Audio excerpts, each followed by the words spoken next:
കോഴിക്കോട് നഗരപരിധിയിൽ കഴിഞ്ഞ ദിവസങ്ങളിൽ ഉണ്ടായത് രണ്ട് വലിയ തീപിടുത്തങ്ങളാണ്. ഇവിടേക്ക് യൂണിറ്റുകൾ എത്തിക്കേണ്ട ബീച്ച് ഫയർ സ്റ്റേഷന്റെ അവസ്ഥയാകട്ടെ പരിതാപകരവും. താൽക്കാലിക കെട്ടിടത്തിൽ പ്രവർത്തിക്കുന്ന ഫയർ സ്റ്റേഷനിലുള്ളത് ആകെ ഒരു യൂണിറ്റ് മാത്രം.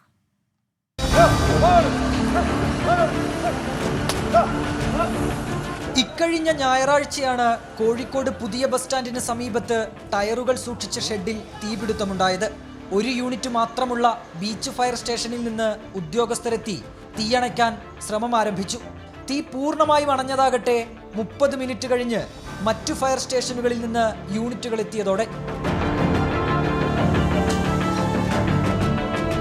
കഴിഞ്ഞ ദിവസം മാനാഞ്ചിറയ്ക്ക് സമീപത്തുള്ള കോംട്രസ്റ്റ് നെയ്ത്ത് ഫാക്ടറിയിലും തീ പടർന്നു. അവിടെയും സമാന സ്ഥിതി.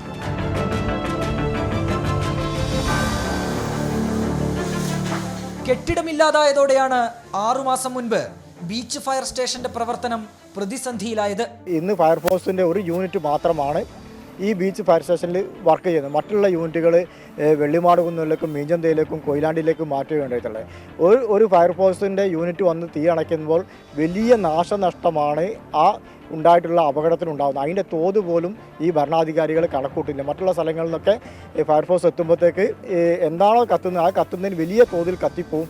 വലിയ നാശനഷ്ടം എന്തെങ്കിലും അപകടം ഉണ്ടാകുന്നു. പുതിയ കെട്ടിടം കണ്ടെത്തി ഫയർ സ്റ്റേഷൻ അങ്ങോട്ട് മാറ്റാനുള്ള ഇടപെടൽ അധികൃതരുടെ ഭാഗത്തു നിന്ന് ഉണ്ടാകുന്നില്ല എന്നതാണ് വസ്തുത. കോഴിക്കോട് നഗരത്തിൽ തീപിടുത്തമുണ്ടായാൽ ആദ്യത്തെ വിളിയെത്തുന്നത് ബീച്ച് ഫയർ സ്റ്റേഷനിലേക്കാണ്.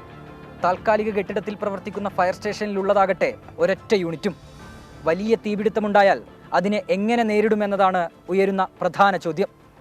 കോഴിക്കോട് നിന്ന് മുനീഫ് തിരൂരിനൊപ്പം അഭിജിത്ത് മുഴക്കുന്ന് 24.